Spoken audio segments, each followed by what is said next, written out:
Welcome to Two Hotties and a Naughty, a podcast about life's little victories, hotties, and constant disappointments, naughties. Here are your hosts, Michael Beck, Hicks, and Dwight Slappe.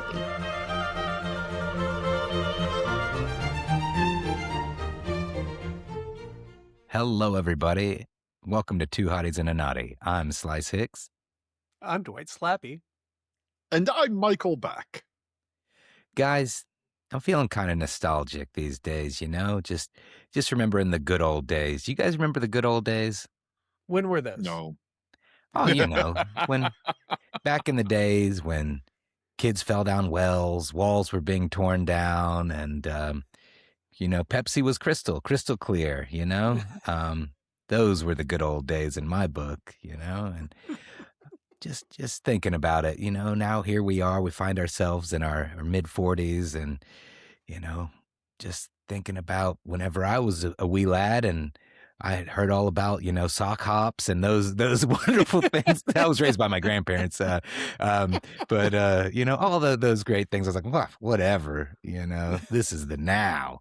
And now I'm finding myself thinking about my sock hops, my pogs, all those things. And, you know, I'm going to kick things off with a hottie that kind of puts that into focus for us. So, guys, what's your hottiest thing of our youth that used to be common practice, but now is pretty much obsolete, not around anymore, and the world's kind of suffered for it, if I'm being honest. For me, something so simple but so important, and that's toys or prizes in cereal. That's right there in the cereal box, everybody, young listener.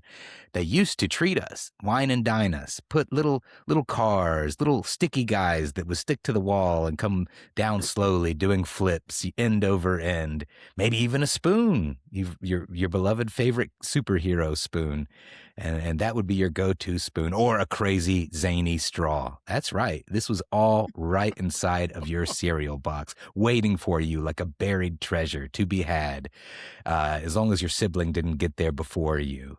But yeah, man, I miss those guys. They were so good. And nowadays, all we've got, have you seen what cereal's like now? There's nothing in there. Just there are no sticky guys? No sticky guys, no little sticky octopus guys, no fun things like that. There's no, Saturday morning cartoon figure in there to be collected. They put freaking puzzles and crosswords on the back of the box. Like, I came for a prize, not a homework assignment, you assholes. This is ridiculous. Terrible.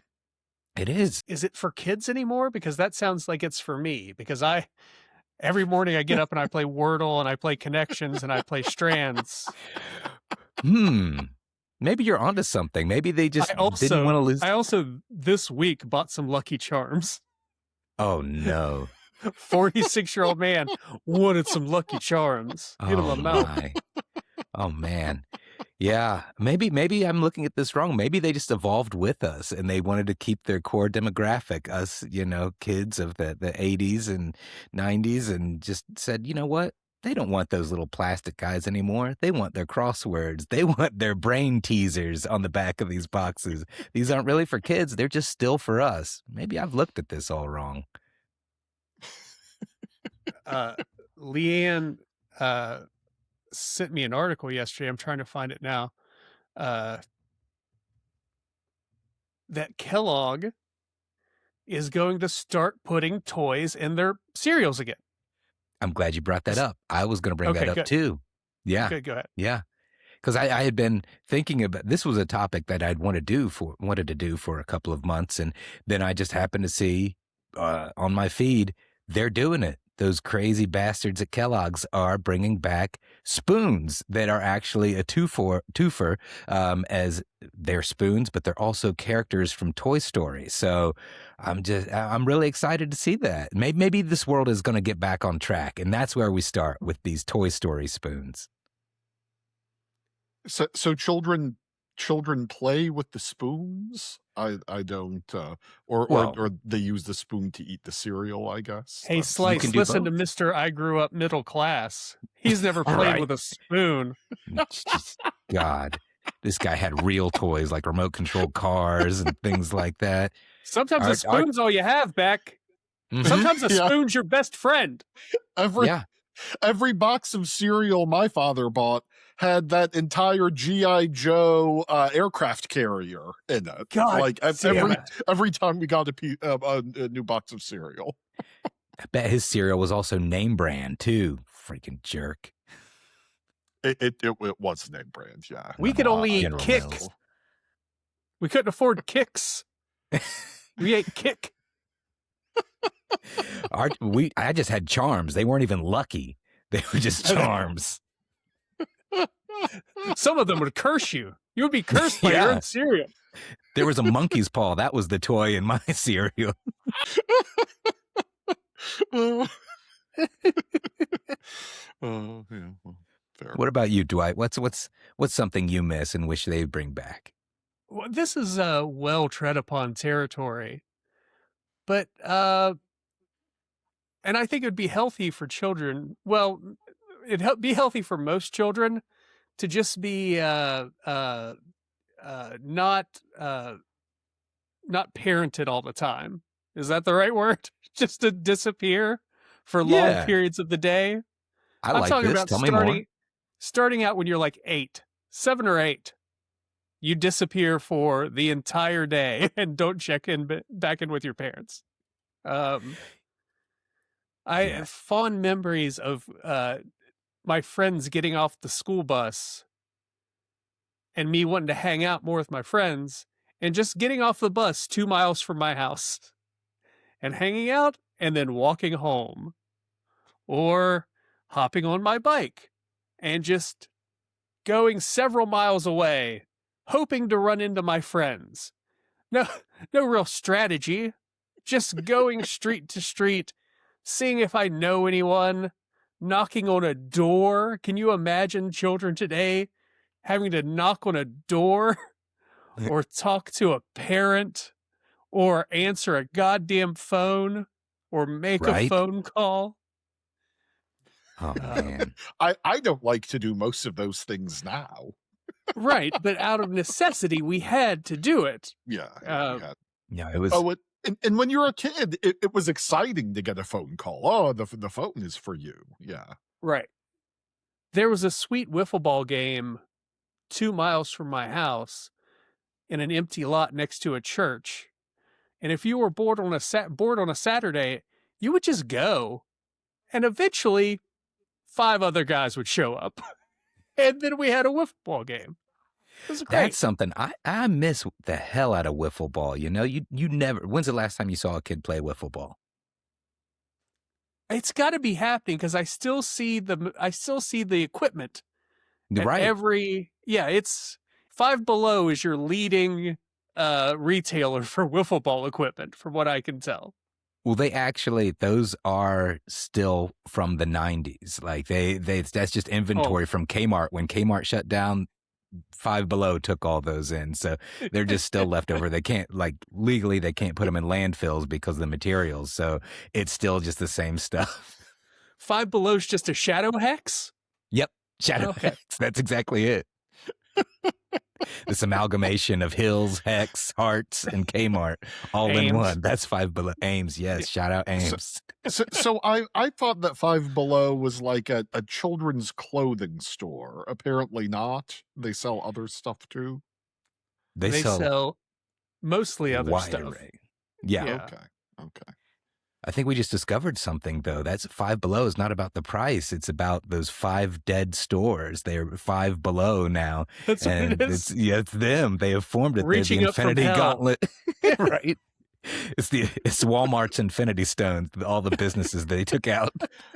See, the Five Below in Charleston is directly next to a Target, and that makes it seem more sinister to me. Like, eventually the Five Below is coming for Target. It's just inching closer and closer with its grasp. Well, that's just like in Barbersville here. There's a Five Below next to the Target here, and it already took the back half of that Target off and threw it down the hill. See, one day we'll go and it'll be 6 Below, and the Target will have vanished or collapsed. That's it. You're going to think that it's because of tariffs that they've raised it up to $6 and below, but no, it's just another stone in the gauntlet, baby.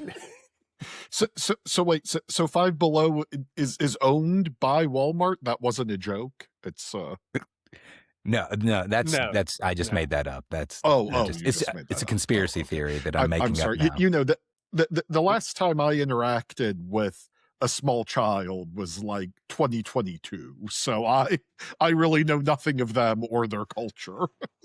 We go into Five Below, Leanne and I, because they sell these Altoid sour mints that her brother loves, and that's basically you can either go to Five Below to get them or Cracker Barrel.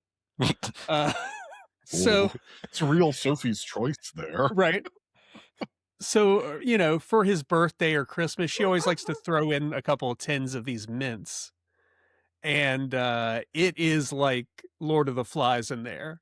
The children are running everything.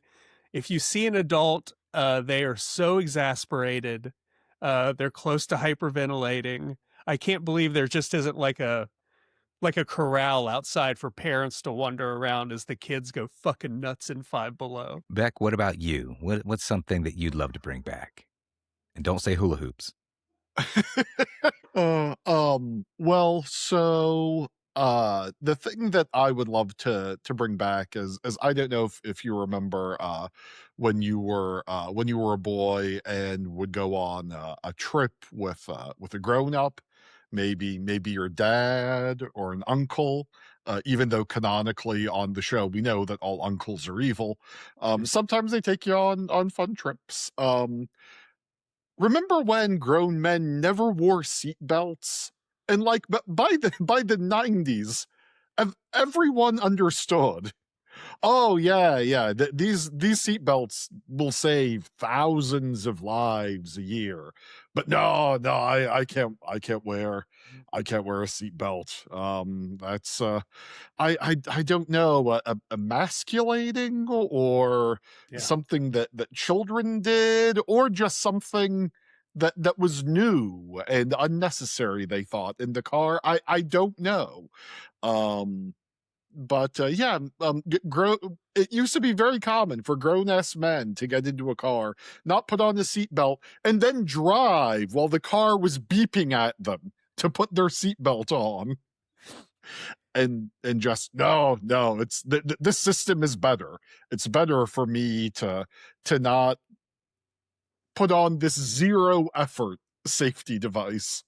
And also, I wish that more baby boomers in 2026, especially more baby boomer men, would fly through their windshield in a bloody catastrophe, because all of these men have proven themselves to be inadequate and unworthy of the blessings of the motor vehicle, to say nothing of America.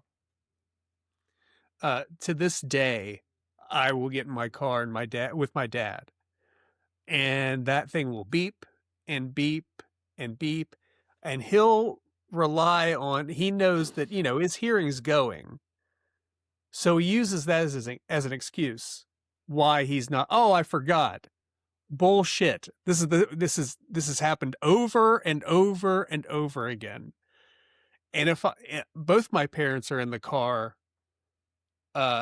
he takes the back seat because that's the one time he's a gentleman. I don't understand why it doesn't transfer to other points in life, but he won't ignore the beep with my mom in the car, but I'll hear him grumble, oh God, in the back seat, like he's, I don't know, like being mugged. But I assume when he's in the car by himself, it's just beeping, beeping, beeping, beeping, beeping, beeping all day long, no matter how far he's driving.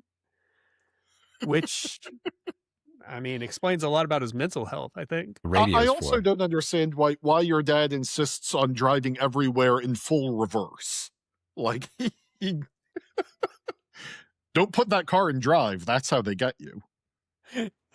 He only drives a forklift, and he drives in reverse everywhere he goes. Yeah. I was deciding between grown-ass people who know better not wearing a seatbelt in the car, and smoking in restaurants. Ooh. Because I have a very vivid memory of disposable ashtrays at McDonald's. Oh yeah. Like these cardboard things with this little like metal like coating on one side, so it would last through like, I don't know, 3 to 6 cigarettes maybe worth of smoking over your Big Mac or possibly Arch Deluxe if you were in the 90s. I remember the Wendy's. At Wendy's, the smoking section was lowered by like a foot, and in that like arboretum section of the Wendy's, Right, the nicest it had section. yeah, the that best was section. Good. Yeah. Well, yeah. Don Draper and Humphrey Bogart and Lauren Bacall were all hanging out in the glamorous sun there in the front, and the rest of us healthy trolls were having to sit by the salad bar. I was going to say, that's what I want to change my answer to when Wendy's had a salad bar. Oh, yes. Yes. Yeah. Or a good Pizza Hut buffet. Either one, I'll take it. There's a steakhouse in my town now that has a salad bar, and it's great. It's great. A salad bar at a nice steakhouse. It's the salad bar itself really is like a meal unto itself, and has wonderful fresh items. And this is not in the past. This is happening in the year of our Lord 2026. You guys got a Ponderosa? No, oh God, I can't remember the name of it. It's a nice steakhouse. Like, it is not a cheap evening out. Sizzler. It's actually my house, and Crystal just sets up a little salad bar. And she gets one of those little red children's wagons, one of those radio flyers, and puts it in the middle of the kitchen for me.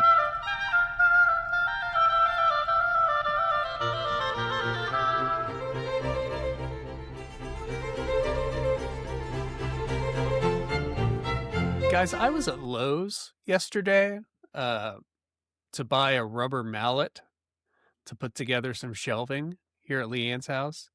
Well, I was with Leanne when she bought a rubber mallet to put together some shelving here for her house. And I was carrying the mallet, and of course I'm a 10-year-old boy, so every time we passed some shelving or a big cardboard box, I would smack it with the hammer. And Leanne, I think mortified is the word you use. That's right. She was mortified that I was doing this, but it made me think. Let's say you're trapped in a Lowe's. We've all had this fantasy. You're trapped in a Lowe's, and you're in there with a couple dozen people, and only one person can get out. I'm not saying there's zombies or anything. I'm saying it's the most dangerous game. You're hunting men. And you can only have one weapon at the Lowe's to help you get out. So this is Lowe's Hunger Games. Got it. Right. Exactly. Okay. The first thing you touch, that's it. You got to grab something and use it, and you can't trade off. So I want us to figure out what we would grab in the Lowe's Battle Royale. Okay. I thought about this for a little bit, and I think I'm going analog. And I think I'm just grabbing an axe. I think axe is the way to go. Okay. Do you guys want to give your answers? Then we can discuss pros and cons of each one. Mm-hmm. Mm-hmm. Beck, do you have? Certainly. Beck, what would you go with? I mean, what's your first thought?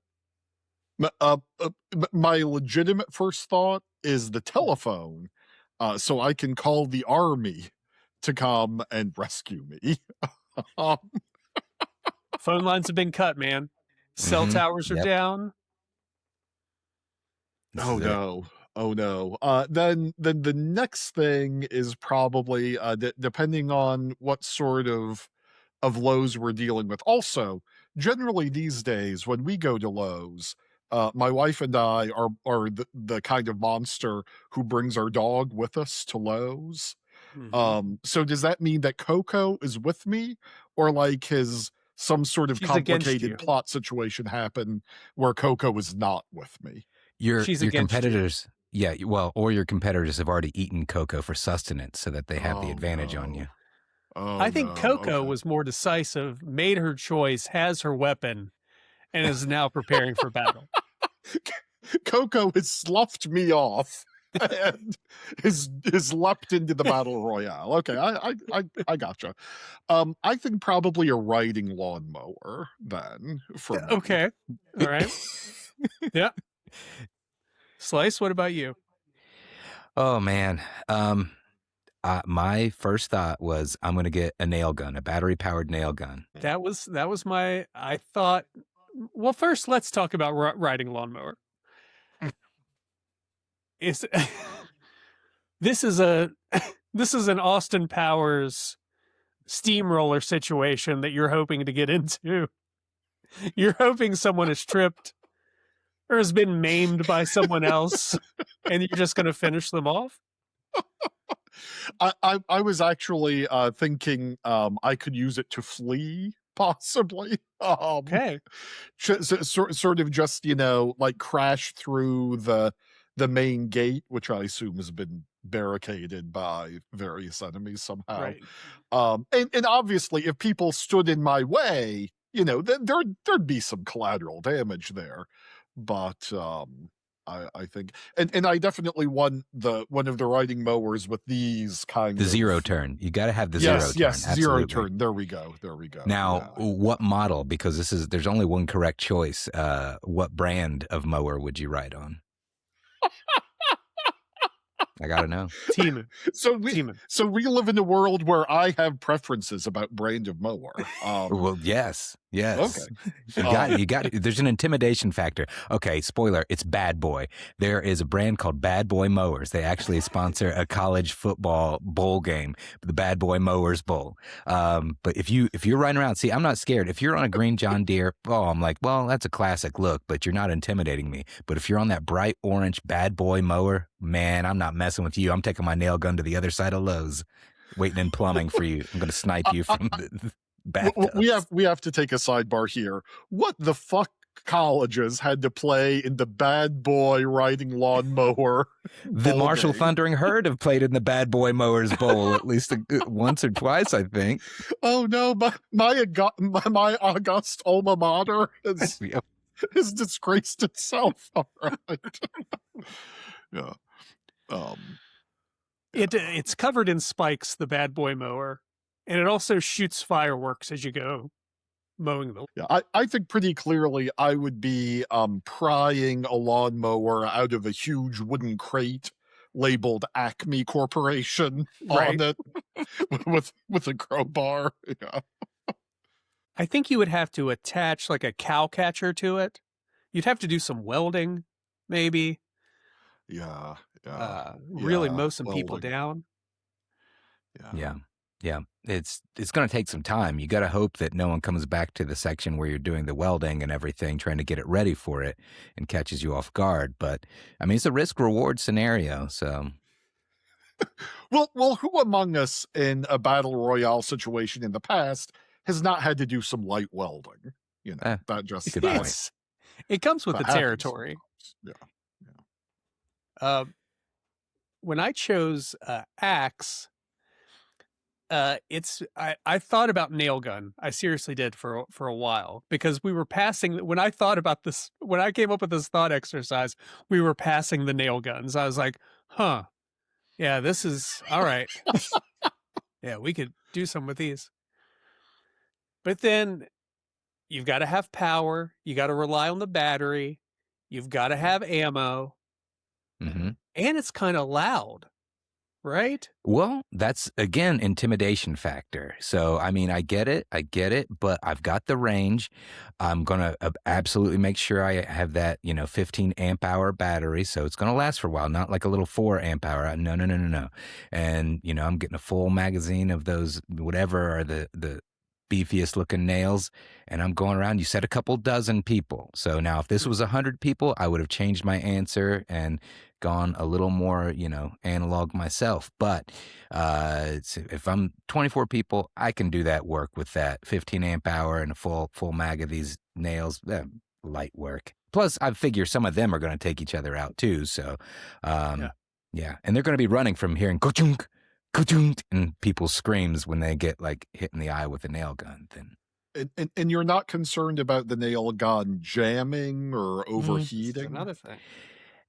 Not the overheating part, no. Jamming is a mild concern. Yes, I did think about that, but just gotta pray that it doesn't jam, or be ready to quickly try to clear that jam while Dwight comes swinging down on me with that axe. I'm saying you got to be a nail gun sniper to take somebody out with one shot. Like, it's going to be hard. Where are you aiming? I mean, I've thought about it, and I've read a lot of Facebook posts about roofers that somehow get a nail through their skull or something. I've seen the X-rays; they're pretty terrifying, but they lived. So you really got to think about it. I'm thinking heart, like I'm aiming for the heart, probably. Maybe liver, but that's really only just going to take them out temporarily, and just the shock of that liver shot. So I'm thinking heart. Beck doesn't like it. Beck doesn't like your answer. Okay, mower man, let's hear it. See, I'm hoping that by I'm just doing my little light welding over here in the corner. I think people are just gonna look at me and go, "This man is no threat. We can move on and mop him up in the second wave, or third wave." So I think I'll have some time to sort of lay low. Working on my little lawnmower project, then once sort of the herd has been thinned, then I'll be able to, somehow win with my. What are you going to do when I shoot your tires out? I'm going to shoot your tires out first thing. Yeah. And then it's like battle bots, but you're that one that's flipped over upside down. Like, think about it. I think you may be overestimating the accuracy of a nail gun at distance. Not if it's a DeWalt, okay? I got this. Does Bad Boy not make a nail gun? I wish. This would already be over if Bad Boy made a nail gun. Slices popping out from every corner.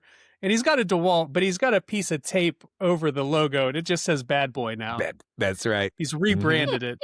That's it. We can't be stopped. Bad Boys for life. God damn it. Bad Boy. What the fuck is wrong with people? Like, no, it's not enough that I buy a lawnmower. It has to be dangerous and have a Punisher skull on it. Like, what the... Grow the fuck up, buddy. You've never been mowing your lawn with your Bad Boy and had like several bikini-clad ladies stop on the street and go, "Oh, look at that Bad Boy." They're American flag Dwight. bikinis. We all Buzz know McKenzie's that there. Chris the lawn.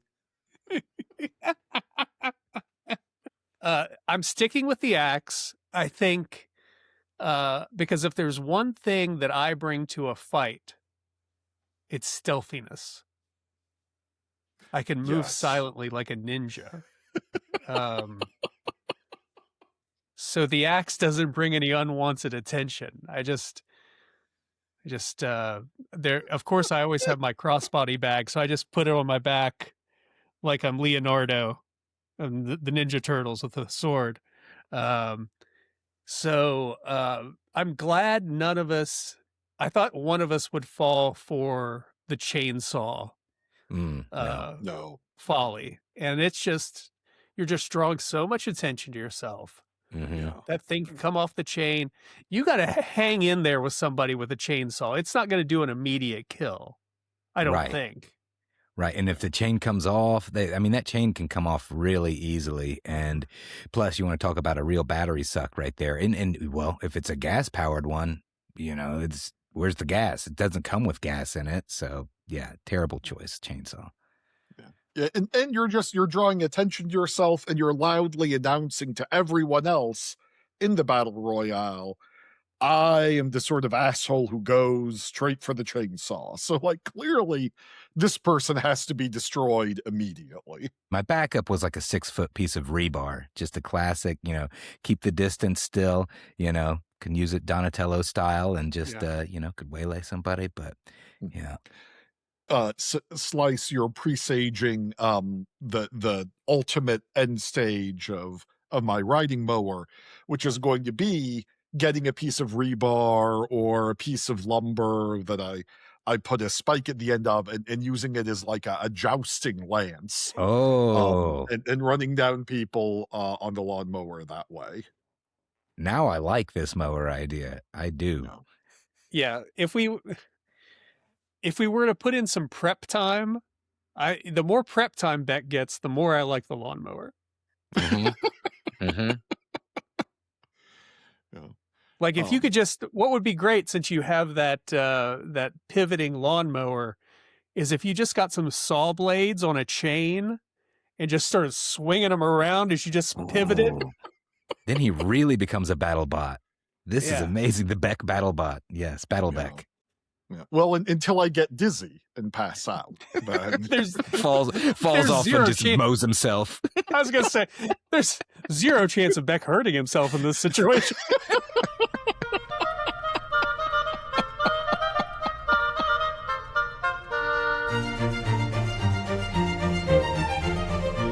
So while we were talking about our battle royale and woes, I was reflecting upon Slice's desire to return to a world where toys were in cereal boxes and there weren't battle royales and local big bang. That's right. There were no battle royales when there were toys in cereal boxes. That's right. Society's just devolved. Mm-hmm. Yeah. This is a situation where correlation does imply causation, very much so. That's how we avoid this dystopian nightmare. So I've been thinking about cereals, but my blood got angried up talking about the battle royale. So now I'm thinking about cereals I hate. So I want to know what everyone's naughtiest cereal is. And my naughtiest cereal is the disgusting Fruit Loop. They are gross. They're gross. They look dumb. They're colors that don't exist in nature. They have a disgusting bird as their spokes creature. It's all terrible. And I don't like fruity. I don't like artificially flavored fruity things in general, but I especially don't care for fruity cereal. This is also probably a product of when I was a little boy. My mom was very adamant that sugary cereal would make me stupid. So my favorite cereals still, and the only cereals I really enjoy are like Cheerios or Corn Flakes, which of course also have a ton of sugar in them, just not as much sugar as something like Fruit Loops. But yeah, it's gross. It turns the milk a weird color.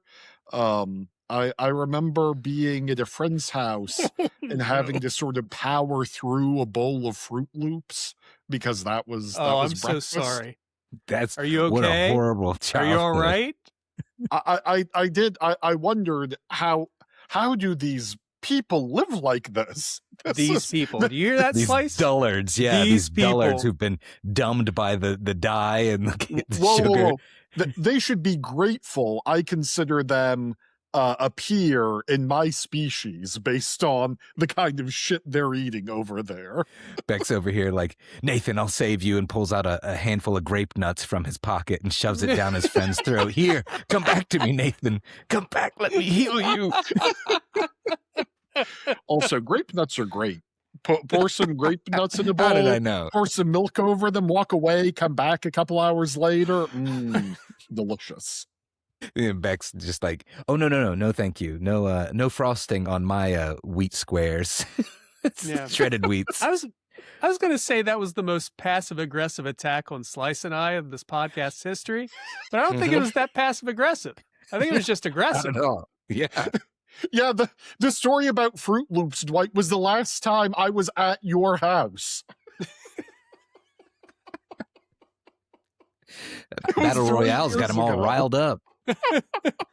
I was just eating Fruit Loops and putting my hand close to a candle, letting it burn me and go, ah! And I do it again and again. Ah! Fruit Loop burn, Fruit Loop burn.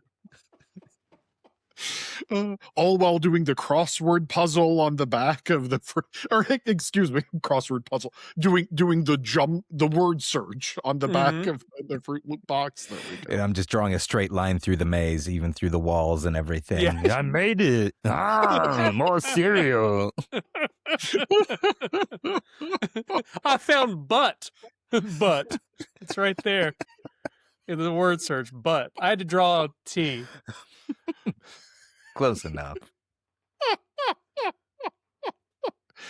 Yeah, in olden days, it was probably someone's job to make sure you couldn't find profanity in the Sure. word search. Yeah, that's a good job. #return. That's the first job AI took.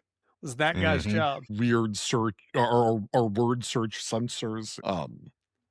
Slice, what's your naughtiest cereal? Oh man, I'm gonna feel like a real Beck here.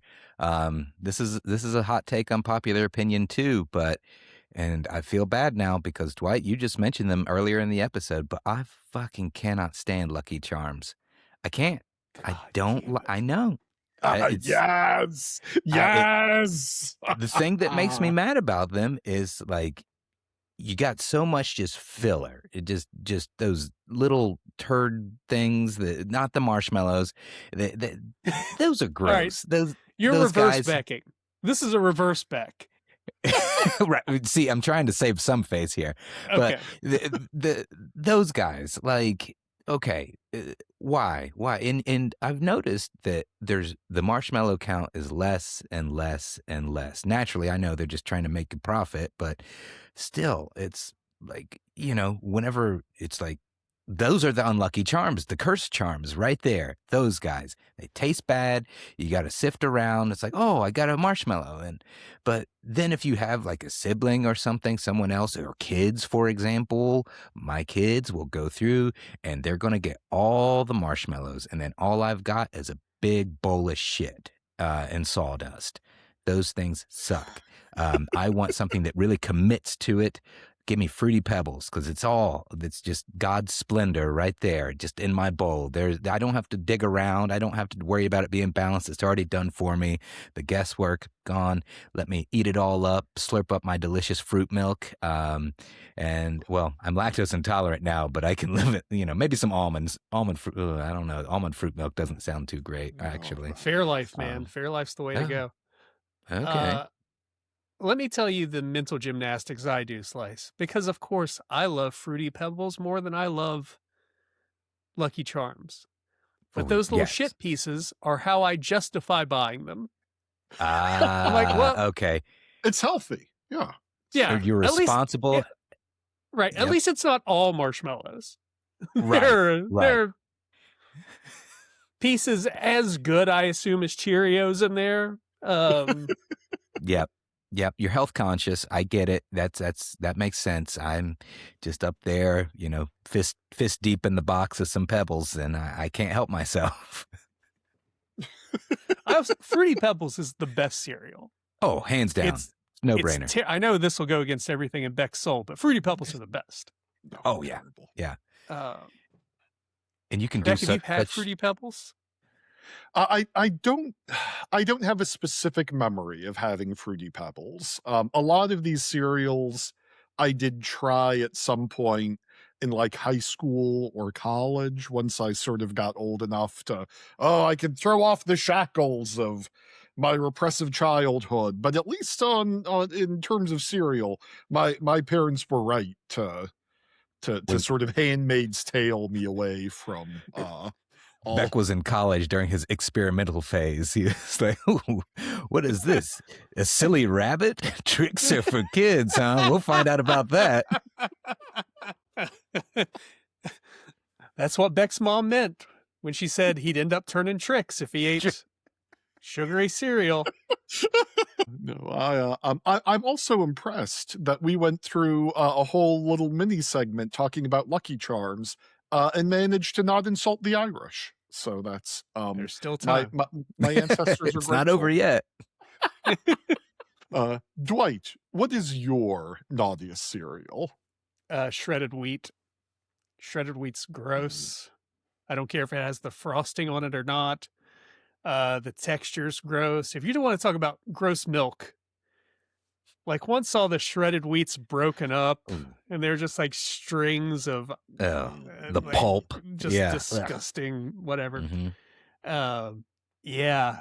My dad used to house some shredded wheat when we were growing up, and he would get angry that he had to buy a second cereal for his children, that his kids weren't super excited to get the giant thing of shredded wheat and just watch it slowly dissolve in milk.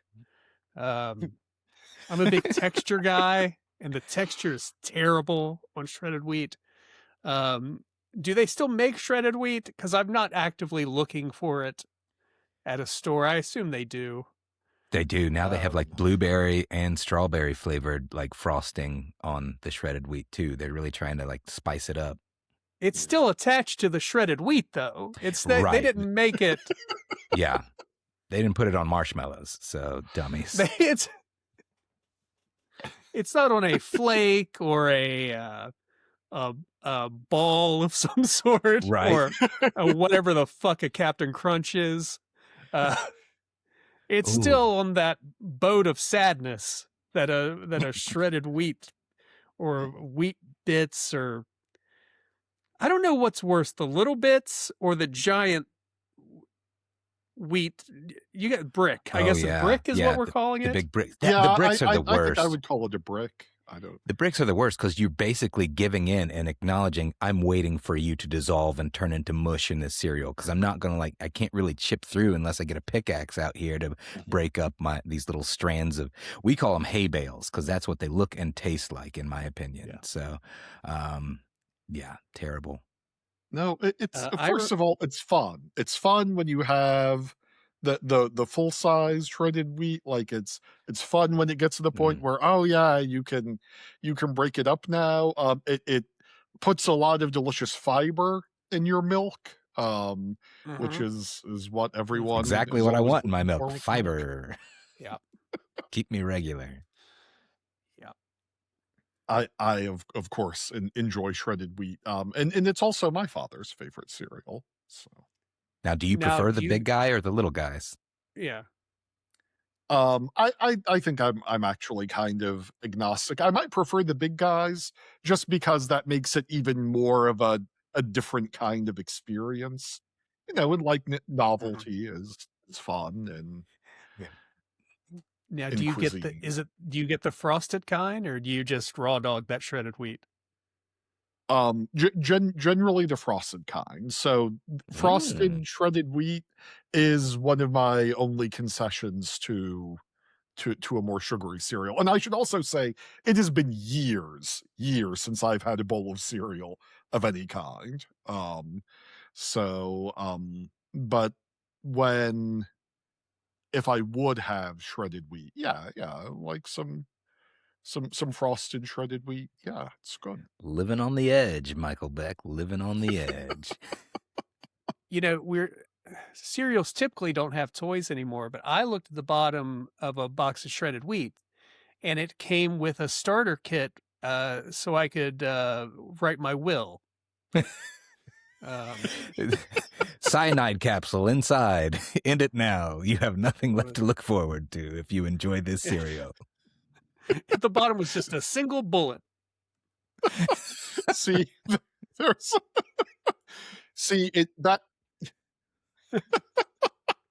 but back in the 40s and 50s, shredded wheat had a club that you could join, and you saved up those schnibblings of shredded wheat at the bottom of the box. And if you saved up enough of them, you could use them to thatch the roof of your house. Right. Yeah. Shredded wheat, the only cereal where the box tastes better. Maybe bran flakes too. Oh, yeah, we haven't talked about Raisin Bran. Do you guys hate Raisin Bran? Or I'm pro Raisin Bran. I like Raisin Bran. I could take it or leave it, Meh. There's greater offenders out there in the world of cereal than Raisin Bran in my book. I like raisins. And I think it's crazy that there are people out there that are completely anti-raisin. Mm-hmm. I'm not anti-raisin, but I'd prefer a dried cranberry far more than a raisin. No. Yeah, but when we were growing up, a dried cranberry was not an option. I didn't run into a lot of dried cranberries as a kid. But that's why I went through the struggle. So I'm up here now. I hold down a 9 to 5 so I can splurge and get craisins. And it's just fun to say. Those crazy raisins. The cereal gods have just inspired me, and I'm going to invent a new kind of cereal right now. Bran flakes with, instead of raisins, Raisinets. Friend of the show, Raisinets. Yeah, there we go. Oh, that would be delicious. But Fruit Loops are unnatural. Right. Zealots aren't always consistent in their ideologies. Your weird thing is evil, but my weird thing is good and correct. That's it for our show. You can find us on TikTok, YouTube, Instagram, or wherever you get your favorite podcasts. We hope you have a great week. Thanks for listening. We love you. Thank you for listening. This has been Two Hotties and a Naughty, a podcast about life's little victories and constant disappointments, as hosted by Michael Beck, Hicks, and Dwight Slappe. Editing and production by Michael Sullivan. Our theme is Handel's Entrance of the Queen of Sheba for two oboes, strings, and Continuo allegro, as performed by the Advent Chamber Orchestra. Crystal Howell speaking.